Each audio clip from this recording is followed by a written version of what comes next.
बांग्लादेश से भागी शेख हसीना का अब क्या होगा? क्या शेख हसीना पर है मौत का खतरा? बांग्लादेश की सत्ता पर क्या शेख हसीना की होगी वापसी? शेख हसीना की सियासी चोट पर क्या पीएम मोदी लगाएंगे मरहम?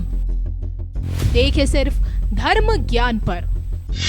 नमस्कार, धर्म ज्ञान के दर्शकों का स्वागत है। कविता राणा और आज मेरे साथ मौजूद हैं आचार्य राकेश चतुर्वेदी जी। सर, सबसे पहले तो आपका स्वागत है। जी नमस्कार कविता जी, नमस्कार दर्शकों। हर हर महादेव, शिव शंभू। पड़ोसी मुल्क बांग्लादेश में खलबली मची हुई है क्योंकि शेख हसीना के तख्ता पलट के साथ ही जो हमने वहाँ देखा है, जो हिंसा वहाँ पे हमें देखने को मिली है। अब सबसे बड़ा सवाल ये है कि शेख हसीना के बांग्लादेश छोड़ने के बाद वहाँ पे जो नोबेल पुरस्कार विजेता है यूनुस मोहम्मद की अंतरिम सरकार बन चुकी है।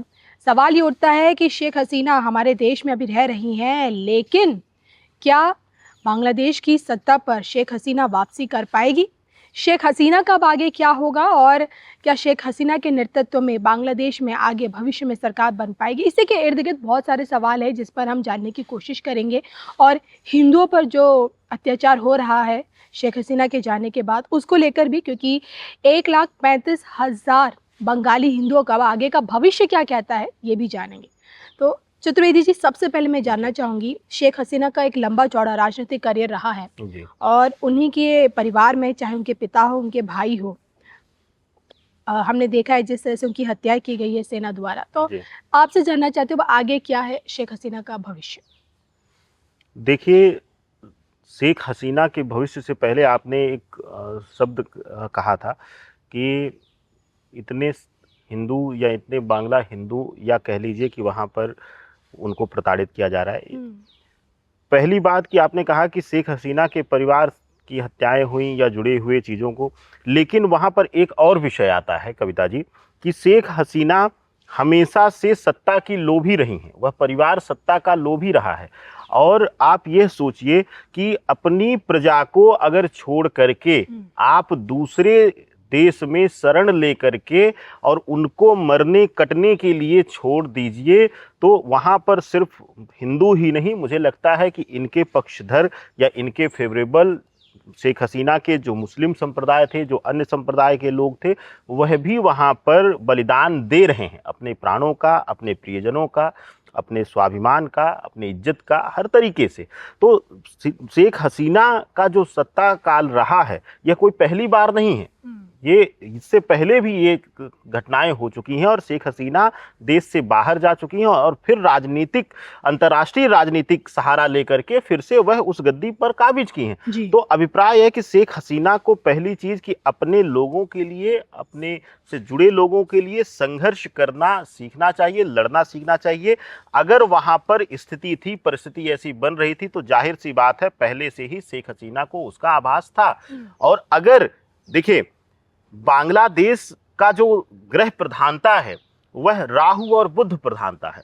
कई जगहों पर एक नपुंसक जैसा राजा बिहेवियर करता है बुध की प्रधानता, क्योंकि आपको पता है बुध एक स्त्री और नपुंसकता को दर्शाता है। और इसीलिए वहां पर जो भी शासक रहे हैं वह हमेशा से सरेंडर करने की आदत उनकी रही। पुराना इतिहास वहां का देख लीजिए कि जब वह हिस्सा था, उसके बाद वो विभाजित हुआ, बांग्लादेश बना, उसके पहले से भी उस हिस्से पर यही प्रभाव रहा है। राहु बुध प्रधानता के कारण वहां पे जो भी सिंहासन पर बैठा है, जो भी गद्दी पर बैठा है, वह मौका पड़ने पर अपनी चीजें बचाने के लिए उसने जो है वहां की जनता का, वहां के लोगों का बलिदान दिया है। तो शेख हसीना के लिए अब समय बहुत कठिन है और शेख हसीना अब जो उन्होंने विशेष करके इस बार किया है, मुझे लगता है कि वहां पर भी उनके खिलाफ, उनके लिए रोष लोगों के मन में अब जागृत हो चुका है कविता जी। लेकिन जिस तरह की खबरें आ रही हैं और जिस तरह से वहाँ के जो बंगाली हिंदुओं पर जो खतरा मंडरा रहा है, हमने देखा है कि सड़कों पर जिस तरह का हिंसक प्रदर्शन हुआ है, हिंदुओं के घर लूटे गए हैं, मंदिरों में तोड़फोड़ मचाई गई है, एक तरह से हिंदुओं की आस्था पर प्रहार किया गया। और आज की डेट में भी कट्टरपंथियों के निशाने पर हिंदू समुदाय है, बंगाली हिंदू।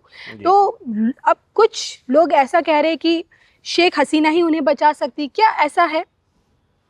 नहीं, देखिए, मैं बिल्कुल इसको गलत कहता हूँ। शेख हसीना ने उन जो हमारे प्रियजन हैं, जो हिंदू जन हैं, उनकी भावनाओं का हमेशा से वहां पर दुरुपयोग किया है, खेला है। उनका सहारा लेकर वह राज सिंहासन पर बैठी हैं, उनका सपोर्ट सहयोग लेकर। और जब जब उनको शेख हसीना की जरूरत पड़ी है या शेख हसीना की सहायता की जरूरत पड़ी है, तब तब शेख हसीना अपना दोहरा चरित्र दिखा करके, स्थान छोड़ करके और उनको मरने के लिए, कटने के लिए, उनकी पत्नियों, उनकी बेटियों के साथ दुष्कर्म करने के लिए छोड़कर चली आएंगे। मैं बार बार कहता हूं, वह शासक अच्छा नहीं है जो अपना गला कटने के डर से अपने जनता का परित्याज कर दे, अपने लोगों का परित्याज कर दे।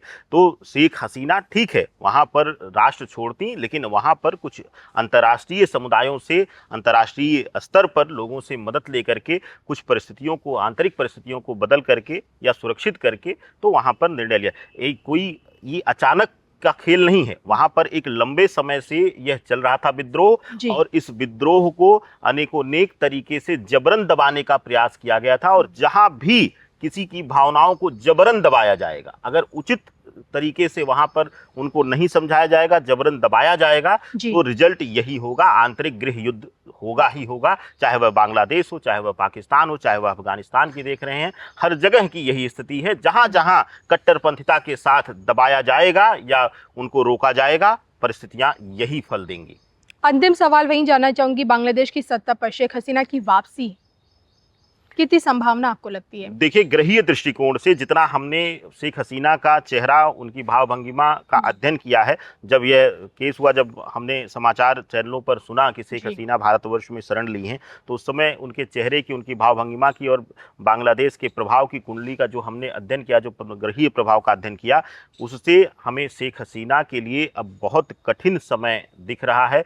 और मुझे दूर दूर तक शेख हसीना के लिए, हो सकता है कि उनके परिवार से, क्योंकि वहाँ पर एक तरीके से कहिए कि वो राजशाही परंपरा चली आ रही है, दो परिवारों की लड़ाई है वहां पर, और कुछ नहीं है वहां। कोई आरक्षण का ये सब दिखावे का मुद्दा है, वहां दो परिवारों का, एक ही परिवार के दो हिस्सों की राज सत्ता सुख की लड़ाई है और राज गद्दी का लोभ की लड़ाई है, और कुछ नहीं है कविता जी। और ऐसी परिस्थितियों में मुझे अब शेख हसीना का सूर्यास्त सुनिश्चित लग रहा है, और उनके लिए अब बहुत कठिन समय आ चुका है। और हो सकता है कि अभी जो उन्होंने देखा है वह कम हो, जैसे ही शनि वक्री से मार्गी होंगे 15 नवंबर, तो उसके बाद स्थितियां और बिगड़ना शुरू हो जाएंगी। बल्कि इसी महीने में, इसी अगस्त माह में अगर आप देखेंगी कि बुध की स्थितियां बदलेंगी और 26 तारीख को मंगल गोचर कर जाएगा।